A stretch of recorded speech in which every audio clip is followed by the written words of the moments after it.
เกซาก็ជាប្រភេទតារាដែលទាំងសើចក៏ទាំងល្អប្រសើរខ្លាំងប្រកួត FA Cup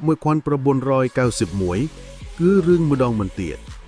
គ្រាប់ free kick របស់ Geza ទល់ Arsenal ត្រូវបានគេនិយាយថាមួយក្នុងចំណោមទាត់ free kick បាល់ល្អបំផុតរបស់ FA Cup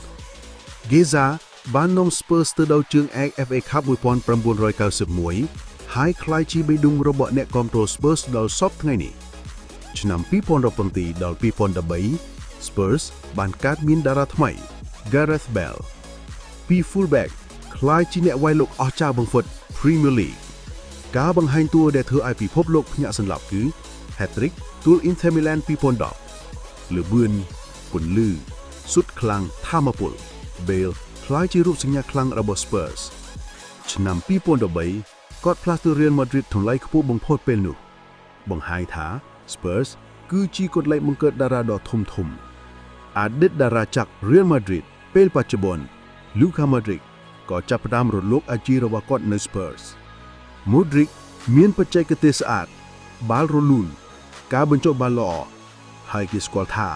គាត់គឺជាចិត្តកណ្ដាលរបស់ Spurs នៅសម័យ Harry Redknapp ការលេងក្នុង Champions League 2011ជួយ Tottenham ទឹកចិត្តឡើងវិញហើយបង្ហាញថា Spurs អាចប្រកួតជាមួយក្រុមធំៗបាន